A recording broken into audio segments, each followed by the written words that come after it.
Good evening. It is Wednesday, the Wednesday Club here on the Manchester Football Social. This is XS Manchester. Every week from 6 till 7 we talk all things football, and we have selected shows. On Tuesday we have Forever Blue. Thursday the Full-Time Devils Takeover. The Legends are in on Monday and Friday. And on Wednesday... What were you saying? I've not even turned your mic up there. I thought you would have said the Legends are in on a Wednesday. He's piping up early already. The Wednesday Club is where we take things down a gear. I suggest you have a bit more fun, but we do talk about serious topics because there is a lot to go through. Ian Cheeseman and Alex Boardman, who we feel like we're not seeing in ages. I've been away for 2 weeks. Sunning himself. Oh, what a difference a week makes. Alex, you've come back, and maybe I was going to say at the beginning of the show, for months you've had it a bit tough. It's been miserable. It's been miserable. After the Old Trafford derby, I had to come in here and I didn't sleep the night before because my brain was going. I was so angry about that first half performance in the derby at Old Trafford, and from Sunday morning I've woken up just been going, ooh, I'm really looking forward to the radio this Wednesday. And then after last night, I'm surprised I'm here. I'm that hungover. We'll get to your say, Alex. But Ian Cheeseman at the game last night. City 1, Liverpool 2. Your thoughts, Ian, and the game itself, and from the half-time performance when we 1-0 up to what happened at the end, and Pep's team selection as well. Were you confused? Did you try and figure out what he was going to play, or did you just have trust that he was going to? No. In fact, I predicted he'd play a back three before the game, and I can't really argue too much about the team selection. Maybe Aguero instead of Jesus, but you'll notice I'm not hidden under a rock. I'm not hiding away. Yeah, well, you made it very adamant. The first thing you came in and you said, "I'm here," like it was a well done. Alex has had to turn up every week. I've been here for an hour and a half. You arrived 5 minutes before 6. I'm cool. I need to arrive early. Put your feet up, have a brew. It was a right. game. Let's carry on with what Joe was asking you. Go on. What are your thoughts, genuinely? Let's talk about Liverpool first before we get on to the derby later in the show. What are your thoughts from a City fan with the first leg and the second leg? What do you think? What do you honestly think? Because I can't believe you should be anything other than livid and be blaming Guardiola, personally. Well, I'm not livid and I'm not blaming Guardiola. I'm disappointed. Last night when I went home from the game, I can't deny that I felt a little bit flat. And although I did actually expect City to lose and go out in the second leg, losing the first leg 3-0, and it's obviously been a weakest horribilis. Is there anything? I've just made that up. That's what you just made it up. And the first leg of the Liverpool game, I've said this before, but I'm going to say it again. I genuinely think that even if it was only 5%, there was a factor of that was affected by what happened to the coach on the way there. City were untypical in that sort of 15-minute spell in the first half, and I was right in the thick of the action when that coach arrived. I've watched the onboard camera as well. The estimate is that 400, 500, 600 missiles hit that bus. We're not just talking about a few. I was right in the thick of it, filming it. And it was absolutely horrendous. And I don't believe that anybody on that coach, an hour and 20 minutes from kick-off, no matter what they say and how much they say it didn't affect them, I can't believe that they weren't in some way affected by that. Now, of the first leg, I'd still say that Pep made some mistakes. I don't think I would have gone Laporte at left-back, for example. He'd only ever played once there at left-back. Gundogan played in a strange position. He didn't put Sterling in, did he? He didn't put Sterling in, although I personally would have put Bernardo Silva in. But anyway, suddenly to play Gundogan in a position that didn't seem natural. And Sane was right out on the flank in that first half when Liverpool had lots of possession, which meant effectively for crucial periods of that game, City seemed to be almost a man short. In the second leg, which obviously by then the game's sort of gone really, I thought they played really well in the first half. Took the lead, had what arguably was a perfectly good goal disallowed for offside that wasn't offside, although I admit that I haven't watched the replay. But Alex, what did you make of that? The offside goal from Sane? Yeah. It was a goal. But when I watched it on the telly last night, it took Chris Foy was the referee. He took 4 or 5 rewatches before he went, oh no, actually, it does come off Milner. Because Sterling's foot would have made contact with it. It looks like it's Sterling. Well, on that basis, initially, then, even if you had VAR, I mean, in my opinion, VAR should only be used, and this is how it's supposed to be used, if it's a clear mistake. Now, if it's took 4 or 5, and as I say, I haven't watched it, but if it's taken 4 or 5 watches to come to that conclusion, then in my opinion, the referee makes a decision whether it's right or wrong on the day, and that is the decision. However, if everybody's telling me that it was offside, so I'll go with that opinion. If City had got that second goal at that point, gone in 2-0 up, who knows what would have happened. But I still instinctively feel that City are just a little bit short at the moment. Have Liverpool got the better of them psychologically? Is there some sort of soft underbelly character-wise? Because obviously they've now 3 times in a row, the Manchester derby and the 2 Liverpool games, conceded in phases. The 2 Liverpool goals came quickly after the other, as if something goes wrong mentally at that stage. That's the bit that upsets me. That's the bit that if I was going to rant or I was going to be upset about, that would be it.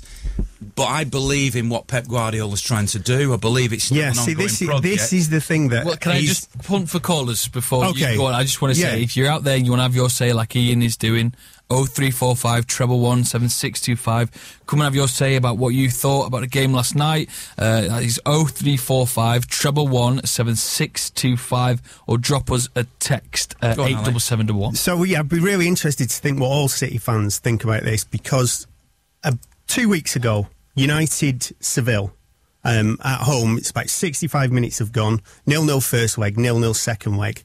And, United were terrible in that second game. But at 65 minutes, so what's that? That's 155 minutes of football have been played.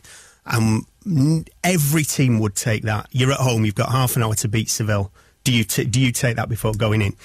Same, and Mourinho got criticised in it like he's finished, he's terrible, even on this show, in every newspaper. Bearing in mind he'd beaten either side of this, Chelsea, Liverpool, and then came back to beat City, and there's a Crystal Palace victory as well in there. And Mourinho's like, he's finished, he's not fit to manage. Guardiola, in that same circumstance, about 150 minutes in, is 4-1 down. One of those is an away goal, so he now has to score 4 goals in the last half hour. And you are still like, oh no, I'm 100% behind Guardiola. Bearing in mind, Guardiola got himself sent off. I know it's understandable, we all love a bit of passion, he's angry. But there's anger, and there's like marching to the centre circle, having a go at the referee. He knows he's going to get sent off. Has he done that as an excuse? Is he doing it to like, oh, well, I want to deflect some attention from the team, I want to deflect some attention from my 3-0. United got criticised for going to Liverpool and 0-0 in it away. And he went and lost in the first half, lost 3 goals and stuff. Again, it's one of those retrospective questions. Would you swap? Would you go and do the 0-0? Because at the time it was all like, oh, United play this boring football, I'd rather lose when you lost in the league against Liverpool at Liverpool, which should have been a warning. They scored 4 goals then. He's not taking the message. Is it arrogance on his part? Is it just like he's got this system and he's not got a plan B? Is he above criticism? Because it seems to me he should be getting absolutely crucified today. There's definitely City fans who are criticising him, but I think this is just me, right? So I'm not speaking on behalf of everybody, but Pep Guardiola has a certain way of playing. If I'm really honest, I think City is still playing catch-up with big clubs like Arsenal, Chelsea, Liverpool, United, and other teams around Europe. And Ferran Soriano said at a supporters club dinner that I was at on Friday that he believes that the brand, is growing all around the world, not because of winning trophies, but because of the way that City are playing, and it's very attractive. And let's not forget that this season has been wonderful football by City at times. In this crunch period where they've lost these games, obviously results are what drives the agenda, and I completely understand that results drive the agenda. And so would I want Pep Guardiola to think a different way? Yeah, I'd like him to be a bit more pragmatic in the big games. Do I want him to change his philosophy in the way that his team plays? No, I don't. And if that means ultimately that City don't win a trophy, I can actually accept that because of the magnificent football that I'm watching. But I would like him to be, and maybe he'll learn from this now, and maybe he is a little bit stubborn, and so although I can understand all those criticisms, but I'd like to think that he will have learnt from, him and his players will have learnt from this season, so that next season, given the same set of circumstances, they might attack these types of games in a different way. But I still believe that overall, going to Seville and getting a 0-0 draw, being 0-0 an hour into the second leg is not what I would want to watch. I would rather they had a go at it. If Seville then get an away goal and go through. Good luck to him, you know, but I'd still rather that myself. Well, there's the question, really, if you're out there listening. 0345 117 625. Do you do what Pep does? He stuck to his style of play. He went there. Unfortunately, didn't go his way. Or do you watch a sort of mundane game of football that Jose Mourinho would have played, and you get the 0-0 and it's a bit drab, and it can work for you, but it also can't work for you? Let us know your say. We've got a caller, Steve, but Ian's going to quickly say something. All I was going to say was, because we haven't talked about the Manchester derby. Well, Alex is penciled down for the second bit. But what I would say is that, and this is looking at it from the United perspective, actually, what have I been saying all season? That United have got a great side with the right personnel in it. I mean, I know I've been hammering on about Juan Mata and he didn't start that game in the derby, but if United throw the shackles off and go forward, they're a great team. They threw the shackles off at half-time at the Etihad, 2-0 down, when it looked like they were going to get destroyed, frankly, and suddenly they were a completely different team. If I was a United fan, I'd want them to play like that every week, every game. Don't worry, everybody does. Ian, you talk would a you lot. Would you not want Pep Guardiola to be? Guardiola could take over Mourinho when Mourinho's fixed everything, but Guardiola would have walked by now. He would have walked at United. Ian, you mentioned you like certain players in United squad. You like Mata and Rashford. Well, I love Aguero.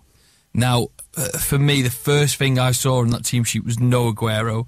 And I was wondering why. Do we know that was it a tactical decision, or is he still a bit injury prone, or was it just that Pep decided Gabriel Jesus was better suited for that match than Aguero? I can't answer the question with a definitive answer. However, my guess would be that Jesus was his preferred option, because he's never made any secret of the fact that he prefers the bigger mobility of Jesus. But I agree, and I've seen, again, some other City fans suggesting the same thing, which is what you're saying, Joe.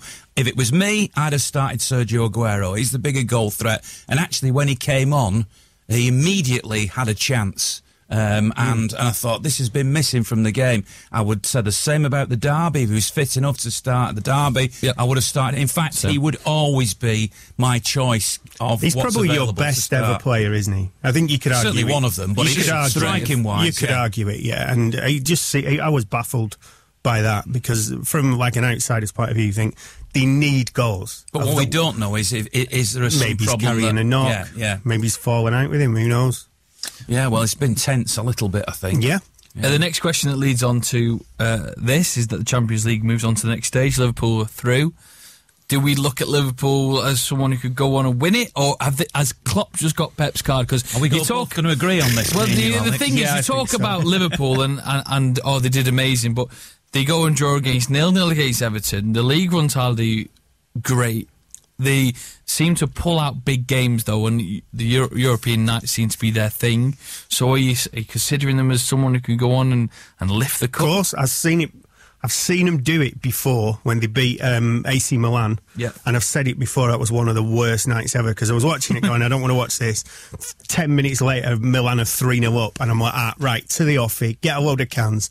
And then I just sat watching that second half nightmarishly unfold as I was getting more and more drunk. So I don't want to say they can't do it, because it's happened before and it was horrific. But I don't think they're good enough. It just looks like Real Madrid are the best side in there. But I said that weeks and weeks ago. It just looks like they've not even played till December. Real Madrid just decide to turn up, and this is their trophy, isn't it? I'd go along with that. I mean, Real Madrid, to me, are the hot favourites. I think Roma producing that result last night. Yes. It was superb. Fantastic result. But can they reproduce that again in the next round? Was that a little bit of a sort of, underdog beating, catching maybe the favourite out psychologically? And they were also on a hiding to nothing. They were already out. Yeah, they were 4-1 down. It was over, and then they scored the first goal, and it was like nobody's expecting us to do it. And it just that unfolded. I watched more of that than all the second half of that after Liverpool scored, and Roma did not put a foot wrong. It was remarkable. And Barcelona was second to every ball. Even Messi looked rubbish.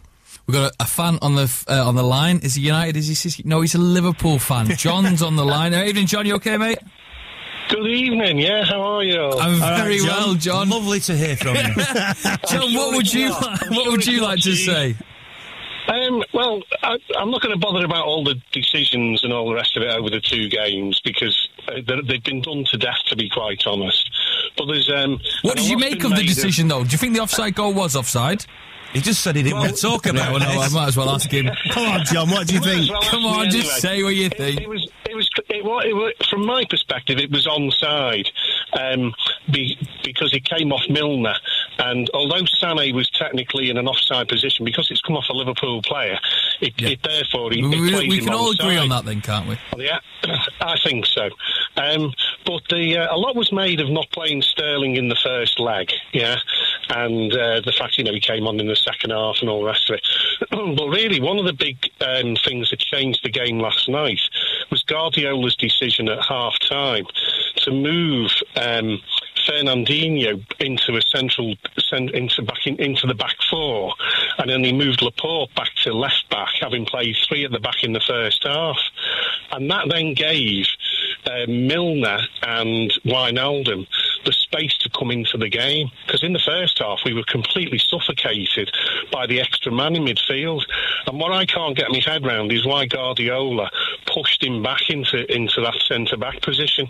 That's a really interesting point of view, and I'm not saying you're wrong, because it's, I wonder whether that was because Liverpool actually came out and pressed quicker at the start of the second half, and so Fernandinho was forced back, and they were forced into that role rather than it being a conscious decision.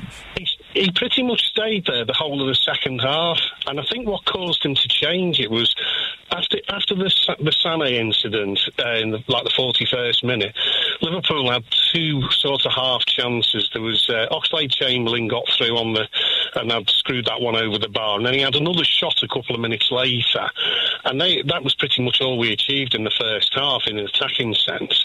And I just wonder if that played on his mind, and it made him think, hang on, yeah, okay, we still need the two goals to take to extra time, but we need to be careful on the break.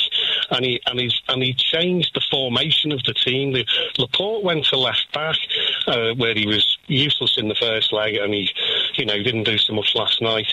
And I think that blunted City's attacking, because our midfield three are not the same quality as City's in any way at all. And when Fernandinho was playing in midfield there, we were completely overrun in that first half. What an interesting call. I mean, I think, looking at the front three of Liverpool, I think they're as good as any front three. They're amazing. So to say that they're not as good as City's front three... He's talking about the midfield. They've got Henderson and Wijnaldum, haven't they? No. Yeah, I'm not talking about the front three, because there's absolutely nothing wrong with our front three. Yeah. It's our my midfield misunderstanding three then. No, well, couldn't go toe to toe against when you were playing four in midfield, and really had a lot of upper hand. Okay, you didn't create many chances over the two games. Well, here's an interesting stat, John. Over two games, Alex is a stat man. Three on target. Three on target. Yeah. Over 2 games. One goal. There's probably not a half all season where they've had so few chances. John, question for you then. Confident going into the next round, and where do you kind of think you'll end up? Let's see who we get. Yeah, everyone's saying, we prefer Roma. But why would we prefer Roma? They've just knocked out Barcelona. He's got a good point. At this stage of any competition, you take what you get and you go for it. Yeah, you don't worry about whether it's Real Madrid or Bayern Munich or Roma. They're all top teams, and we're in the melting pot now, and anything can happen. The only thing I would hope for is that we get a second leg at Anfield. That'd be it. Yeah. John, unless he gets moved because you attack the coach. John didn't want to say you were a good caller, but you were a good caller. Even though you were a Liverpool fan. Well done, John. Thanks for coming on the Manchester Football Social. It raises some good points there, and many more. Ian, you said something fascinating during the ad break, and I was like, why are you saying that now? It was a comment about a player in City squad who you don't believe City will win the Champions League with, and who is that player? Well, there's a place in the squad for him, but I'm not convinced that in the team that is going to go all the way. At this stage, things can change. I don't believe that you win the Champions League with Raheem Sterling in your side, for example. He misses too many chances. He's often in the right place. I mean, I thought he actually played very well in the first half against Liverpool last night, but often there isn't an end product. So, yes, he'll be very mobile, very busy, part of this creative flux. And I look at Pep Guardiola on the touchline, and I see him sometimes getting a little bit frustrated with Sterling. Now, there's still time because he's still young, just as there is with Jesus, who I also don't think at this stage is good enough to play at that absolute top level. Yet we know he plays for Brazil, he's in the World Cup, he's a great player, he's a great prospect, and he is only in his very low 20s. Sane can also be a little bit erratic, so you've got to give them a little bit of time. But at this moment in time, I certainly don't think that Sterling can be in a team that would go on and win the Champions League. 0345 17625 87711. Groovy and disgroovy, and let us know. Right. Bum, ba-dum, bum. It's quiz time. Emotions now. I know. Sorry, that was the wrong choice. Woo! Right, okay, I've got a game for you as well. No, I've just got some sound effects I never get to use for Sheffield Wednesday, so I thought I'd just play them now. They have no sort of influence on this game. This game is all about clean sheets. Right. Do you love a clean sheet, home, Alex? Yes. I bet you did the other night. Nerves before the game. Now, we are going to be talking about the most clean sheets ever in the Premier League. I'm going to give you two teams. You're going to tell me who's at the most clean sheets of all time in the Premier League. You're going to go one against the other. I'm going to go with you, Alex, first. Okay. So this is the top 20 most clubs with the best clean sheets. I'm going to give you Fulham or Sunderland. Who has had the most clean sheets? Is it Fulham or Sunderland? Just Premier League, is it? Just Premier League. Fulham used to have Van der Sar. So you're going to go with Fulham? Yeah. No, unfortunately, Sunderland there with 150 clean sheets, beating Fulham by 3. Ian Cheeseman. Oh, Joe. He's tight on these, isn't he? I'm funny. Right. Ian, Tottenham or Everton? Who had the most clean sheets? Got to be Tottenham, hasn't it? Could be Tottenham. You're having a shocker here today, boys. Everton have the most clean sheets. Everton on 305. Tottenham on 279. This is in the entire Premier League. Right, Alex, back to you. Manchester City or Aston Villa? I don't know how many years have Villa not been in it. I'd go with Villa. You are correct. Manchester City with 254. Aston Villa with 268. More clean sheets for Villa there. You're correct. Back to you, Ian. Manchester City or Blackburn Rovers? More clean sheets. More clean sheets.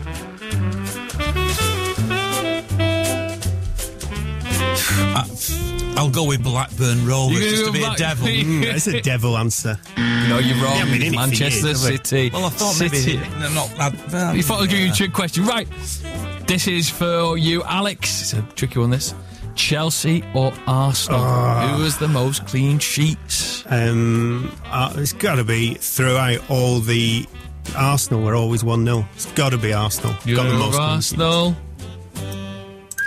You're wrong. Chelsea there. Chelsea, Ian, what would you have gone for? I suppose there's no point asking now. You're just going to say Chelsea. I would have said, Of course you would have. How convenient. Mourinho was in charge for all that time. Yeah, he was here about 5 years, yeah. Chelsea or Manchester United? I'd say Manchester United. You go Manchester United. You are, for the win, correct, Ian Cheeseman. Manchester United with the most clean sheets ever in Premier League history. Gentlemen, Ian wins that one, unfortunately. Alex, the only win of the day. That's all right. I mean, I won the derby. What a week. What a week after all. Thank you very much for